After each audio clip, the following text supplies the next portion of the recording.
आजच्या संपूर्ण व्लॉगमध्ये तुम्हाला वेगवेगळे जेवणाचे पदार्थच बघायला मिळणार आहेत, कारण दिवसभरामध्ये बाकी मला काही असं शूटच नाही करता आलं.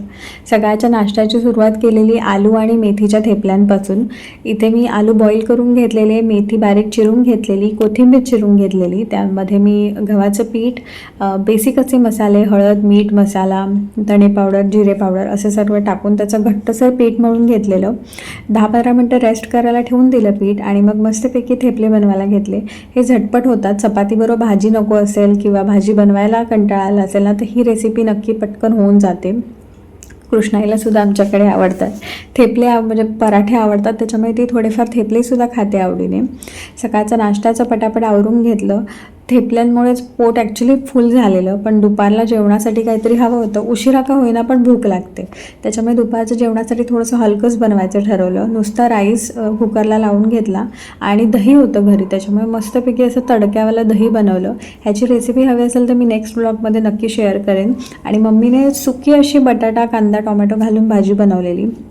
मस्त कॉम्बिनेशन होतं हे. सो असं दुपारचं सगळं आवरलं आणि झालं असं की संध्याकाळी ॲक्च्युली कोण जेवणार नव्हतं, पण मी रात्री काहीतरी भाजी बनवून ठेवली ना, तर दुसऱ्या दिवशी मला प्रसादला डब्यात देण्यासाठी इझी पडून जातं. सो मी इथे रात्री शिमला मिरचीची भाजी बनवायला घेतलेली. नॉर्मल तेलामध्ये कांदा, टोमॅटो फ्राय करून घेतला, त्याच्यामध्ये हळद, मीठ, मसाला हे सर्व ॲड केलं. थोडंफार पाणी टाकून वाफेवरती शिजवून घेतलं आणि मग त्याच्यामध्ये मी बारीक चिरलेली शिमला मिरची ॲड केली. शिमला मिरचीची भाजी बनवायची ना ॲक्च्युली खूप सारे प्रकार आहेत, पण पटकन घाईच्या वेळेला बनवायची असेल ना, तर ही रेसिपी मला सोपी वाटते. जास्त काही वाटण नाही, हेव नाही, त्याव नाही. नॉर्मल कांदा, टोमॅटो टाकायचा आणि परतून घ्यायचं. त्याच्यामध्ये शिमला मिरची टाकून घ्यायची, तीसुद्धा वाफेवरती शिजवून घ्यायची.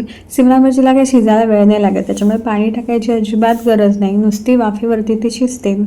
त्याच्यानंतर मला शिमला मिरचीच्या भाजीमध्ये ना शेंगदाण्याचं कूट आणि खोबरं टाकायला खूप आवडतं.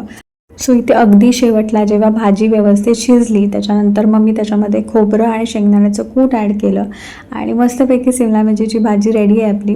इथे कृष्णाईची बघा प्रसाद आलेला नुकताच, आणि बाबा आल्यानंतर तिला जो काही आनंद होत होता तुम्हीच बघा. जसं काही दिवसभर आई तिला छळतच असते. काय नसते तू, काय नसते, कोण आलं, कोण आलं. चला तर मग आपण भेटू आपल्या पुढील व्लॉगमध्ये. तोपर्यंत बाय.